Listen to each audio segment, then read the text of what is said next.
Hello everyone and welcome to this presentation. My name is Dr. Todd Strong and I am a chiropractic neurologist and a certified functional medicine practitioner. I'm also owner of the Strong Health Institute located in Middle Tennessee. And we provide online functional medicine services to people looking to correct any imbalances and improve their function. We mainly deal with females and balancing out their hormones, and that's what this talk is going to be about today. We also have another clinic in Atlanta, Georgia that is run by Dr. Lelever, and we're very happy to have him. And he has worked at some very well-established clinics throughout the U.S., and he is very well credentialed. And so let's go ahead and let's just talk a little bit about female hormonal balancing. So the introduction, my name is Dr. Todd Strong. I'm a chiropractic neurologist, which is a board certification from the American Chiropractic Neurology Board. That is a postdoctoral study that you have to take a 2-day test in order to get approved. And then I'm also a functional medicine practitioner. So I've taken postdoctoral studies in lab interpretation of blood work, specialized labs, urinary analysis, also in nutritional counseling and dietary counseling. I'm also an applied kinesiologist. I'm also a member of the KALISH Institute of Functional Medicine, which is a group of functional medicine practitioners from all over the world. And we meet once a week to discuss labs, to discuss cases, and also to stay up to date with what's going on in the field because the science is progressing so fast. So it's a very good organization to keep you on your toes and to help make sure that you're providing the best care for your patients. So I grew up with my own health issues. I was overweight, depressed, anxious, and fatigued. And when I was around 10 to 11, I weighed around 200 pounds, and that's roughly what I weigh now, and maybe even more than I weigh now. And I went through my own kind of mental health issues. So I was depressed, anxious, had social fears, kind of a lot of self-loathing. And that really sparked my interest to get healthy. One summer, I committed to cutting out sugar from my diet, really optimizing my diet, running and working out, and lost 40 pounds. And that really showed me how much better I could feel. And that's just helped me progress and constantly push myself to know more and more. So I was going to go into the traditional medical model, and then I worked at a clinic here in Middle Tennessee for a little while before I was going to go to medical school. And that really showed me just how that's not a program for health. It's a program for if you have a pathology that you need to go to, or if you've got a broken arm. But that's not the best place to go learn how to, let's say if you wanted to resolve like a food intolerance issue that's causing GI issues. So I don't really agree with the medication model for everything. I think there's a time and a place. But if you're looking to optimize your health and really get to the root cause of what's going on, then this is exactly what you need. Okay, so after 18 years of study and going through everything and being part of that system myself and then seeing the other side, this is hands down by far the best avenue. So I've been able to keep my weight stable for the last 8 years. I've beat depression and anxiety, helped hundreds of people do the same, and will help millions before it's over with. So learning objectives for this, especially talking about the female hormones. So causes and symptoms of hormone imbalance, the link between the adrenals and sex hormones, and then the 3 stages of female hormone imbalance: production, distribution, and timing. So if we look over here on the right, we can see that we have the phases of the menstrual cycle. So the follicular phase is 1 to 14 days, and then we have the luteal phase, which is days 14 to 28. So you can see these are just some kind of interesting facts below, but what we really want to look at is when we go down to the hormonal levels, we want to look at 2 in particular, and that's your estrogen and progesterone. So you can see the estrogen and it's a very anabolic hormone. So just like testosterone for men, it's building up. You think about building muscle or building anabolic steroids. Estrogen works in the same way, but it works in a different sense. It's more of building up the uterine lining. Okay, so you can see the estrogen here. As we go throughout the follicular phase, it's slowly coming up. And then once we hit the 14-day mark, it should start decreasing, and then it has that dip, and then it should come back up around the 21-day phase, and then it should progressively go down. Now, we have a very interesting test that we can do, and it's a spit test, and you spit in a tube every other day, and we can actually map out this pathway and make sure that it's appropriate. Because what we'll see is we'll see spikes in estrogen or progesterone that are inappropriate to a normal cycle. And you may say that, oh, I get migraines at this certain time of the month. Well, we see that most of those patients will either have a dip or a spike in their estrogen levels around that time, or maybe they're getting hot flashes during that time, or maybe they have hot flashes the whole month, or maybe it's their weight just won't come off and it keeps going up and up and up. And then when we do these tests, or we do an adrenal test, it can give us a big indication as well, but it'll show disruption in these normal patterns. So that's your estrogen, and then you can see progesterone, it should stay pretty flat all the way, and then around that 14-day time, that luteal phase, it should start coming up and then progressively go down. So the great thing about the science now is that we can really look at how all of these hormones are doing with really detailed lab testing. So we're no longer guessing what's going on. It's just like, hey, take this hormone, maybe they'll go away, maybe they won't. It's now we have a very specific way to measure these and tell you, hey, here's what's going on and here's how we can correct it. So hopefully everything there makes sense, and I promise it'll get better as we go. So now, common conditions that correlate to this. So PMS is one, premenstrual migraines, so we talked about that a little bit, PCOS, so polycystic ovarian syndrome, and then infertility. So these are things that we know that we can help with by balancing out your hormonal cycle. So if you're struggling with one of these issues, it's very likely that we're able to do some supplementation to help balance that out. And then here are just some perimenopause, menopausal type symptoms. So, if you're around that age where you're kind of going through those stages, kind of going through those changes, then these are very common things. And what we can do, we may not get them to go completely away, but one thing that we can do is we can definitely reduce the symptomatology of these and how severe they are.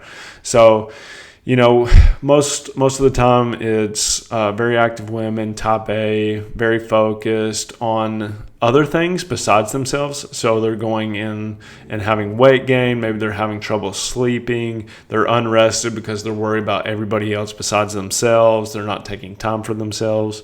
They're getting chronic migraines. I have several migraine stories of women coming in, and then, we do some simple supplementation or we do some dietary counseling, and then their migraines are gone. Maybe they're losing their hair. Thyroid is very common. You're losing the lateral third of your eyebrow. And most thyroid issues aren't primary thyroid. Most of the time they're due to an adrenal issue, or a stress issue, I should say, because cortisol actually inhibits your active form of T3, which will slow down your metabolism. It'll slow down blood flow. It kind of makes you lethargic and fatigued. And then no libido is one that we see as well. And we see once we get those hormones balanced, then they kind of get that vibrance back in their life. And then just some symptoms. So just physical exhaustion, no motivation, depressed, depleted, just feel like you can't go anymore. Maybe you're feeling a little bit lethargic, compulsive or comfort eating. I know a lot of women, and myself, so don't think that this is only related to women. Men go through this as well, because we have the same hormones, but they just kind of work in different patterns. But I went through a lot of compulsive and comfort eating in my younger years, and struggled with that up till a few years ago, when I finally learned how to beat it and regulate my blood sugar and de-stress appropriately. And then I was able to kind of overcome that. And then can't lose weight. That's a very common one, and that's very associated with your hormones. Cortisol, if it stays up for too long. So how we like to think about cortisol is there, back in the past times, that was something if, you were stranded in the desert, you had just been to war with somebody else, there was no food around, and you're really stressed out, and you've got to take care of yourself. Maybe you've got to fight off a tiger. And then that's what cortisol is there. Cortisol is there to help you retain fat to get through those hard times. But nowadays, it was normally only supposed to be for a short time. It wasn't supposed to be for an extended amount of time because, hold on, sorry, there's an ambulance. Okay.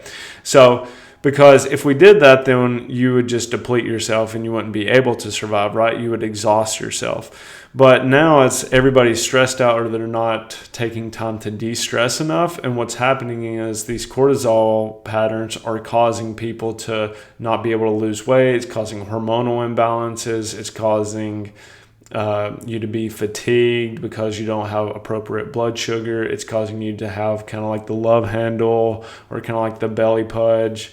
So that's something that we see very common, and it makes a lot of sense now when we do the lab testing to see those issues. So once we balance those hormones out, get you de-stressing, eating right is something that we can definitely help with. But education is the first step to kind of get you there. And then bloating. Bloating is a very common issue with this as well.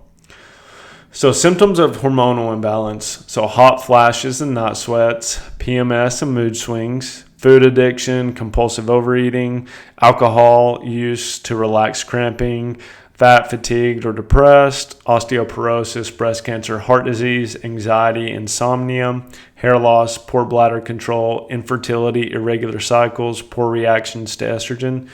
And, this is something we see a lot. And it's not so much that, you can live with these issues, but it's prevention of these chronic issues, especially when we look at osteoporosis, breast cancer, and heart disease that we're trying to prevent.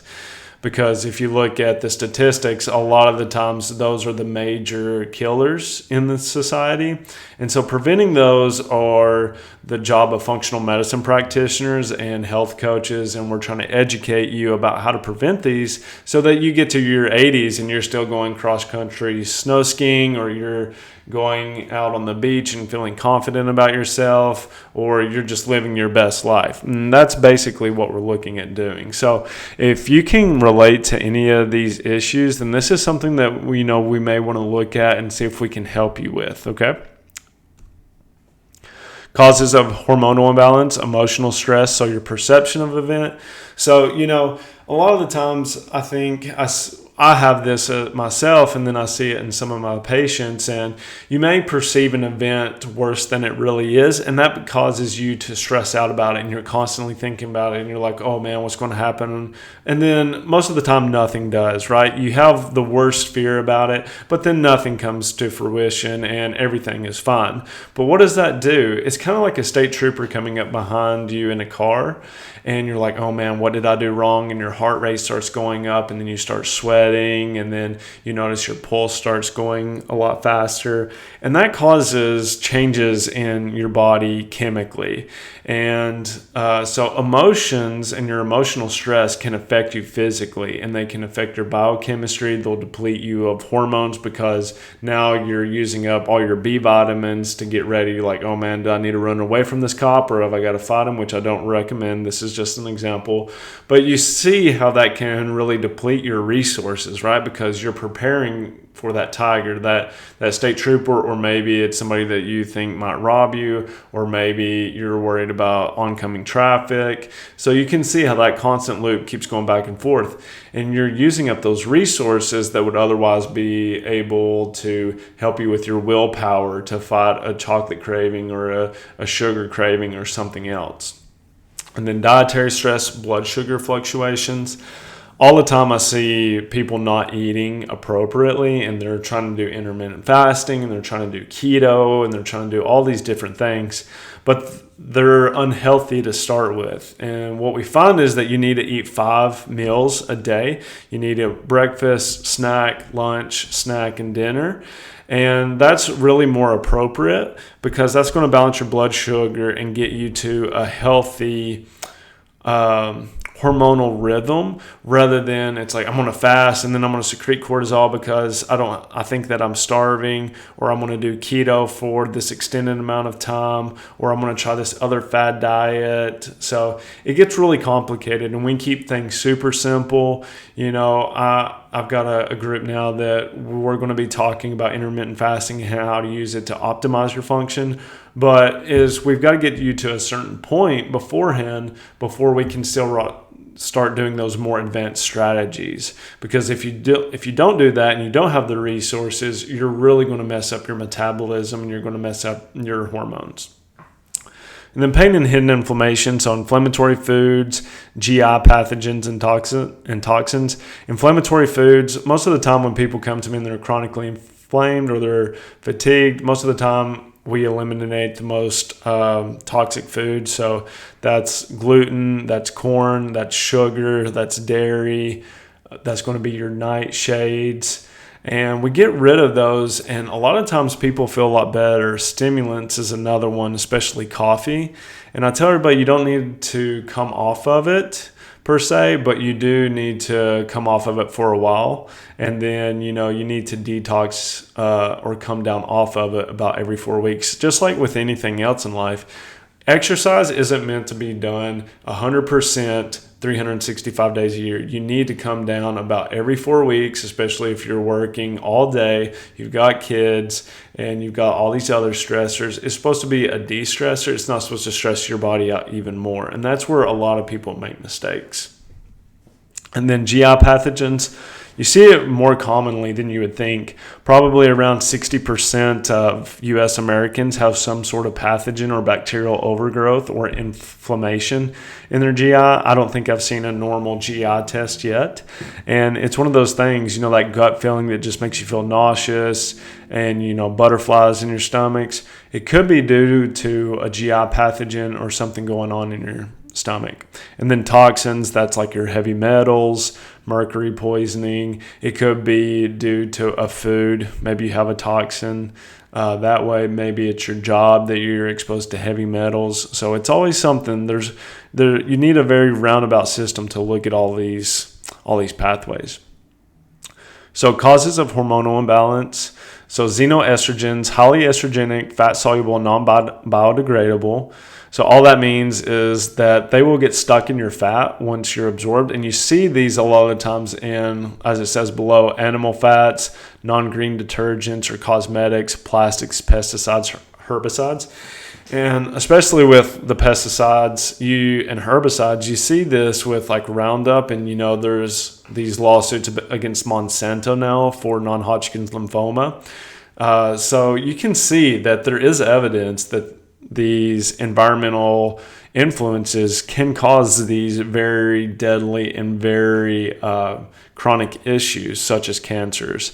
And plastic receipts, they have all the water bottles now have BPA free on them. So there's more awareness coming about it, and you don't really, unless you're in the realm, you don't really recognize it. But you see these companies starting to put these labels, and if you really think about why they're doing it, is so that they don't get sued. And you just need to take more awareness about that, right? Because it is becoming a more well-known fact that these xenoestrogens are more related to cancers. Now, hormone imbalance root cause. So it's usually precipitated by one of the following events. So emotion, a lot of the time, is just that thing that kind of sends you overboard, and then it's just a downhill from there. So around these times, if there's a death in the family, if there's a divorce, a childbirth, usually the second or third, moms are usually getting kind of tired by then, right? So it's around that time that the hormones and everything just starts going downhill, or overworking. If you're a very high-functioning CEO woman, or if you're just working to keep up the kids and take care of your husband and clean the house and work a job, it'll cause these issues just because you're going too hard and not taking time for yourself. And then, so you see your stress hormone increase, which is cortisol. Cortisol actually causes a decreased immune response over time. And then what does this lead to? This leads to a GI pathogen that's usually acquired, so bacterial overgrowth, or maybe you get a parasite or some other issue in the gut, and that just causes a constant immune factor, almost like an autoimmune type issue. Food intolerances. I know that they're painting pumpkins purple this year. I'm recording this around Halloween, and they're painting pumpkins purple because that shows that the candy at that house is safe for kids with food intolerances to eat. So, that's never been in the past, but now we're seeing this come out more and more. So just the awareness is getting really widespread. Leaky gut. I talk to a lot of my patients about this. Cortisol breaks down your stomach lining. It robs it of glutamine. Now, if your stomach lining, that is the connection between you and the outside world, especially with what you're ingesting.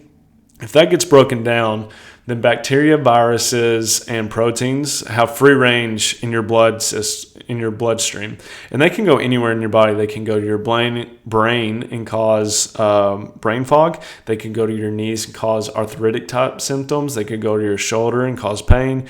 They just can go anywhere. So really taking care of your gut is, in my opinion, one of the best things that you can do. Also de-stressing.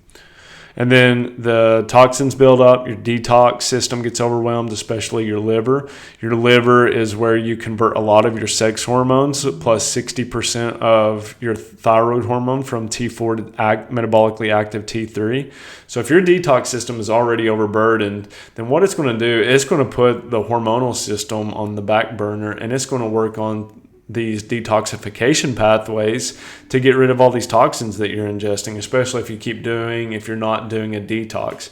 What I recommend is for my patients to do at least a detox at least twice a year. That's what the research shows has the best benefits, because there are 80,000 new chemicals in the environment, and I'm sure it's even more, but since World War II. And they're showing more studies that show that even the placentas or newborn babies have toxins in them, 40 to 50 different types of toxins. So the adrenal female hormonal connection. So you can see the adrenal glands sit on top of the kidneys. And then, so there's just kind of like we've been talking about with cortisol, it can really affect how your overall hormonal system works. So just to illustrate this, you have DHEA, which is a hormone that is a precursor to your estrogens and your testosterones. So one of the things that happens is that cortisol will come in and it'll actually inhibit, if you're secreting more cortisol, then what will happen is you'll actually inhibit this pathway and you won't make your sex hormones because you're worried more on survival than you are reproduction. This pathway is only viable when you're in reproductive mode, whereas cortisol is, I need to survive, and whether that's your job, that's your life, it's that most of the time our lives are more catered towards that pathway because we're in this constant threat that we need to survive and we need to thrive rather than we need to reproduce. So as you can see here, DHEA gets converted to the estrogens and it gets converted to your testosterone. And then progesterone here is also a precursor to cortisol. So how this makes sense is if you're constantly converting everything to cortisol, you're going to avoid making any of your estrogens or your progesterones. And what this leads to is all of the aforementioned signs and symptoms. So one of the things that we can do is we get you to de-stress a little bit. I had a patient the other day, she had lost her menstrual cycle. She was just overworking all the time, very high-performing individual. And, she was getting kind of worried what's going on because she was way too young to lose her menstrual cycle. And we had her take a vacation. I actually had her eat more and eat at different times of the day, kind of stabilize her blood sugar. I think we did like a liver cleanse with her. And then she emailed me the other day and she's like, I want to thank you so much. I just got my menstrual cycle back. I'm feeling better. And, that was a scary moment for her. And I see this very commonly in high-performing females, especially. And it's just something. What other doctor is going to prescribe you to take a vacation, and you go to your boss and you're like, hey, Dr. Strong said vacation, gotta go, right? What better thing to do? So now that we've kind of seen that, so this is Carol's story. So Level 1, we're looking at the root causes. Level 2 is the body systems. And then level 3 is the symptoms that she's having. So this is kind of how it progresses. So level 1, we want to look at what's causing it. We look at the 3 body systems, how they're performing, and then how they relate to her symptoms. So root cause, parasite from bad water, and she had a gluten intolerance, which led to a GI infection because the gluten was probably causing her body an autoimmune reaction, causing her to secrete cortisol because she's stressed out. And then she gets a parasite and GI infection because cortisol is broken down her stomach lining. And then she gets probably some gas, bloating, diarrhea, constipation, these other issues, right? So we can see how these all kind of correlate and go back to the root cause, right? So even though you're like, I'm having these GI issues, we follow it and trace it all the way back to a parasite from bad water and a gluten issue. So Carol had adrenal burnout for 5 to 10 years, which led to low sex hormones because she's constantly secreting cortisol, and that's going to steal away from those sex hormonal pathways. So she's probably having low libido, probably having night sweats, hot flashes, all these other issues. And what we see is that cortisol actually works with a natural rhythm that occurs with night and day. So hormones like cortisol have their production synced up with our exposure to light and dark. Cortisol peaks when we wake up in the early morning and drops throughout the day. So this is what your cortisol rhythms should look like. And we graph these when we do lab saliva tests. And we can look and see how is your rhythm doing. And you see this a lot of the times in patients that have insomnia or they'll have headaches. There's a high correlation with that as well. And you'll see this disruption in this pattern. And then as you can see here, here's some charts of the normal menstrual cycles and how it works and how it's related to the brain. And the part of your brain, so you have your pineal gland, which regulates your cortisol, your circadian rhythm. And then you have your pituitary that releases all of your hormonal like precursors and signals for your hormones. So the anterior pituitary, you can see how the hypothalamus comes down to the anterior pituitary, releases FSH and LH. And then these correlate with your estrogen and progesterone levels. And they tell you, when you're going to ovulate and the timing and how the timing of the hormones should be. So even in this, a lot of brain fog issues can be due to these estrogen and progesterone imbalances because there's feedback from these mechanisms back up to the brain. So is it an end receptor where it's in the sex organ, or is it in the brain? And that's something that a lot of these lab tests can help us find out with just the markers that they provide. And here again, you can see, so the hypothalamus activates the anterior pituitary, and that goes down to the adrenal gland.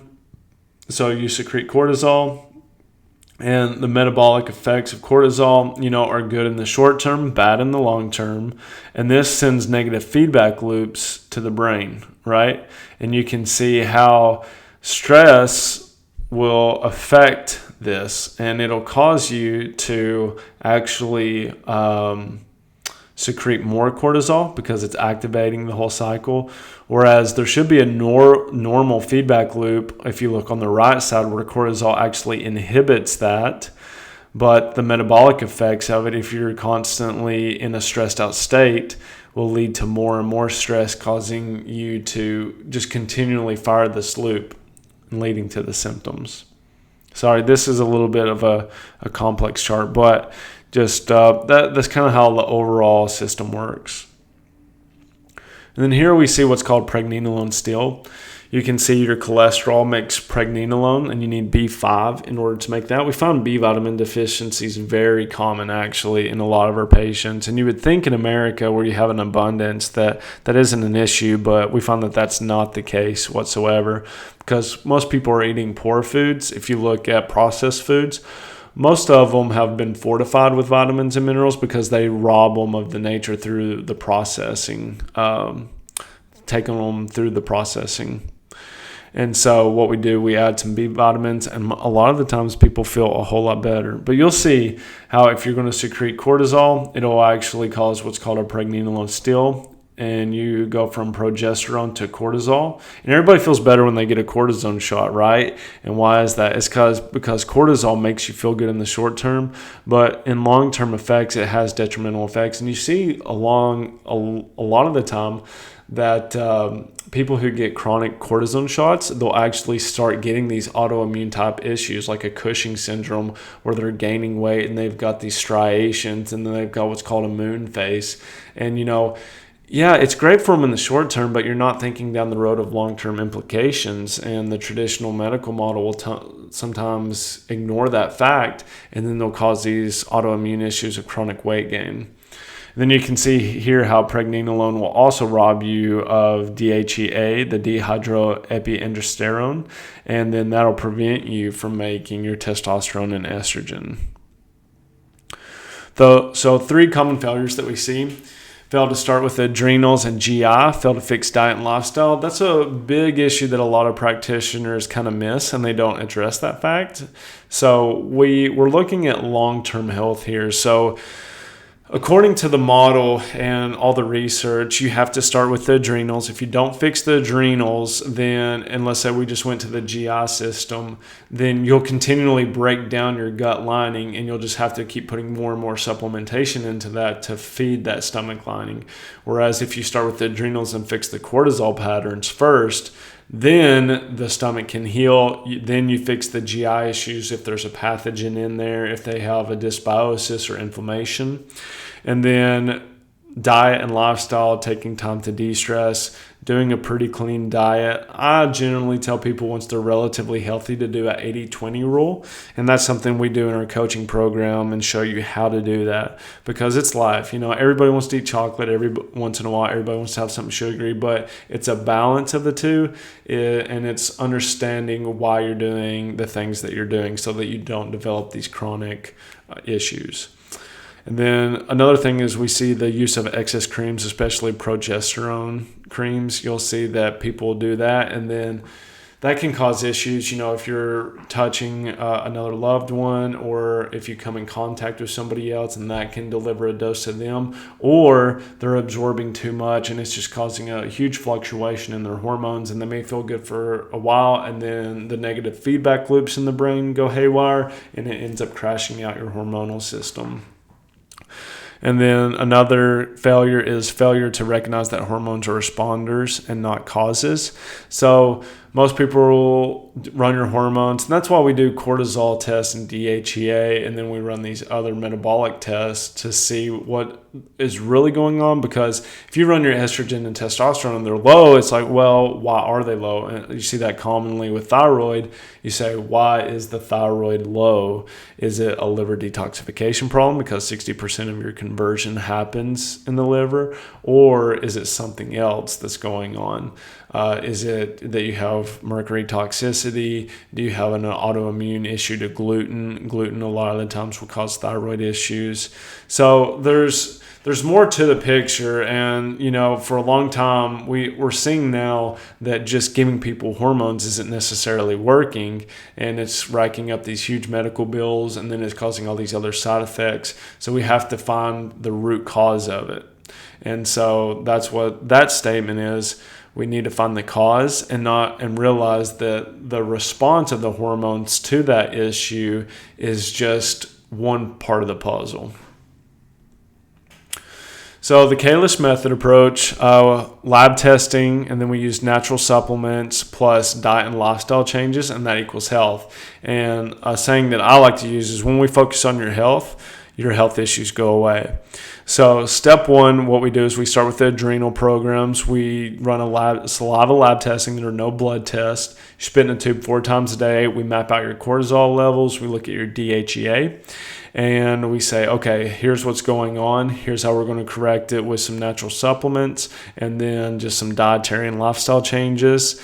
And then once we do that, then we run a GI panel, or we can run them both at the same time to get faster results. Then we clean up any parasites, any infections that you have going on in the stomach. And a lot of the times people most people feel better in the first 4 weeks just with the dietary changes alone. And then when we start adding supplements and clean out their GI system, they feel like a whole brand new person. And then step 2, understanding how to interpret month-long panels. So like I alluded to earlier, we have a month-long panel that we can run where you spit in a tube every other day, especially for women that are really struggling with these hormonal issues. And we can actually map out their hormonal pathways and see, okay, is your estrogen and progesterone doing the right thing at the right time of the month? And we can really work to balance that back out and make sure that your patterns are appropriate. And so we're not comparing you to somebody who's 18 years old. The thing about the test that we use, they compare it to the standard deviation or the normal zone for your age range. So we're not comparing a 60-year-old to an 18-year-old. It's people within your demographic in that age range so that we can optimize your function, okay? And then we use the most effective and best absorbed product, liquid and progesterone. We use a company called Biomatrix for our DHEA and progesterone products. And then we do the timing appropriately too as well, because everybody's a little bit different. We're each biochemically different. And so we use the timing method to make it even more effective. So as you can see here, the KALISH method approach, step 1, we balance out the hormones, so the neuroendocrine system, which mainly looks at the adrenals, then the GI, then we look at female hormonal integration with the month-long test. So if we look at stress and sex hormones, so low DHEA equals low estrogen, low cortisol equals low progesterone. And the thing about with the low cortisol, low progesterone, just let me explain. So we know that if the cortisol is low, then your progesterone is definitely going to be low because progesterone is converted to cortisol. And we know that if the DHEA is low, your estrogen is going to be low because DHEA is converted to estrogen. And then the KALISH method. So step 2, a system of analysis for month-long female hormone panels. That's where we spit in the tube. We look at the rhythm. And then the 3 stages of female hormonal imbalance. Stage 1, distribution of progesterone or estrogen out of sync with the natural cycle. So you're secreting it at the wrong time that it should be. So this is, say for example, around that 14-day mark when your progesterone should be going up, that you're distributing it maybe too early or too late. And then how do we look at balancing that out?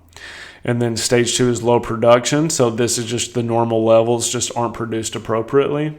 And then stage 3 is the mid-cycle ovulation timing issue. So maybe your whole rhythm is out of whack and we need to balance it back out and get you kind of reestablished back to that normal cycle and normal timing. So stage 1, poor distribution. So the distribution problems, like we said, maybe you're not secreting it at the right time and you're not putting out the right amount of progesterone around that 14-day mark, or you're not putting out the right amount of estrogen in the follicular stage. So total production or total output is good. So you're secreting enough, but it's just that is going out at the wrong time. So it's kind of like your UPS system, it's sending it out too late or sending it out way too early when their birthday is on this time of the month. Does that make sense? And then the adrenals in the early stage of exhaustion. So this is more of a stage 1 adrenal exhaustion issue. And that's when you see very high cortisol levels and the DHEA is still relatively normal. So you have the byproducts to make it, but it's the cortisol rhythms are starting to throw out your pattern. And then the timing of ovulation is good. So you're still ovulating around the appropriate time. And then the stage 2 low production. So progress from stage 1, your progesterone and estrogens are dropping. And then this requires larger doses of progesterone to balance and for a longer period of time. So this is just when your resources have just gone all the way down and you're not able to make these hormones whatsoever. And then the timing issue, so you have a pre-ovulatory spike of estrogen, which is out of sync, or the luteal phase of progesterone surge is out of sync. So that's just when we go back to those charts and look, you're just secreting at the wrong times and create short or long follicular and luteal phases. So it's just really extending those phases out. So maybe instead of having a 14-day follicular phase, you have maybe a 7-day. And then, instead of having a 14-day luteal phase, you have a 7-day, and it can go either way. So like we say, here's your normal menstrual cycle, just kind of how it looks.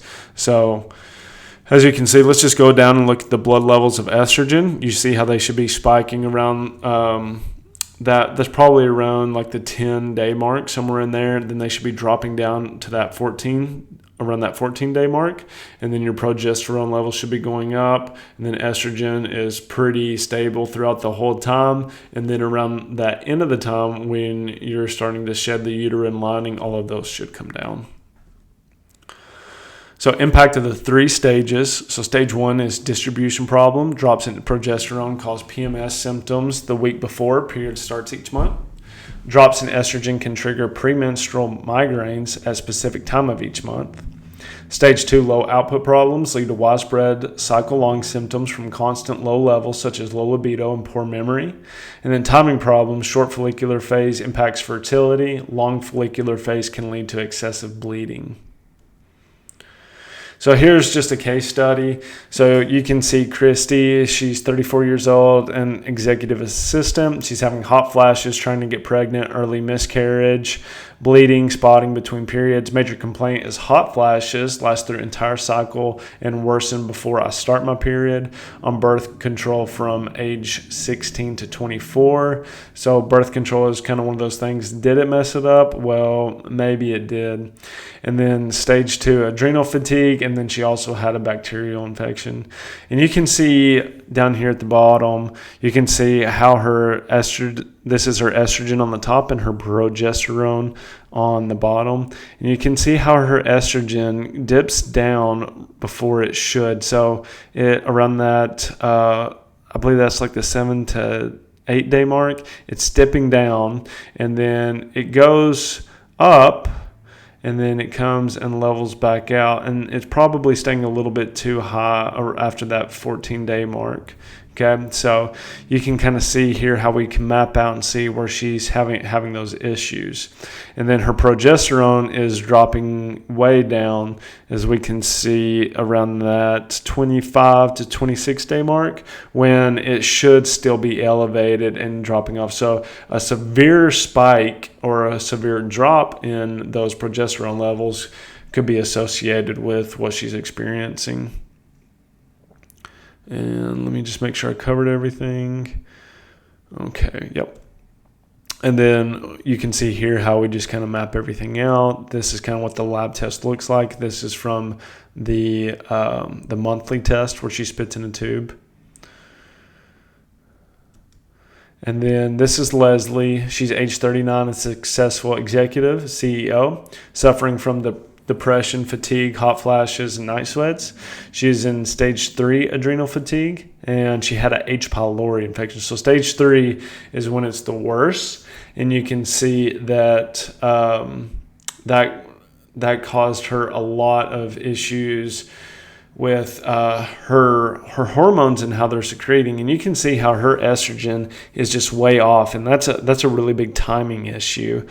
You can see how it's spiking way too early, and then her estrogen levels they're a little bit low around that luteal phase, and they should be a little bit higher.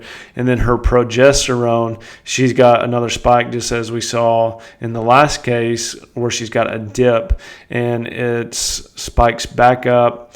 And it's this kind of wave-like pattern. It should be a lot smoother than we're seeing in these spikes, and that can be what's causing these symptoms to occur.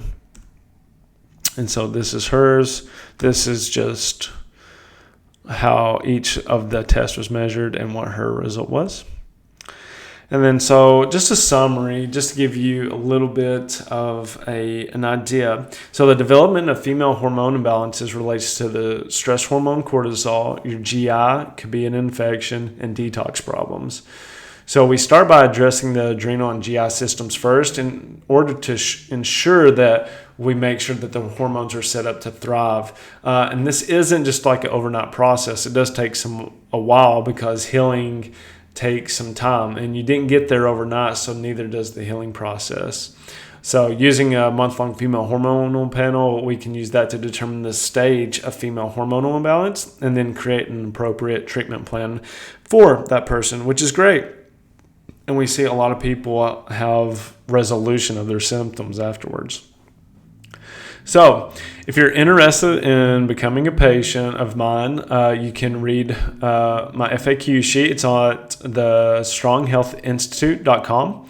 If you want to just email me or reach out to me about any questions that you have about whether I think that I can help or not, then send an email to support@stronghealthinstitute.com.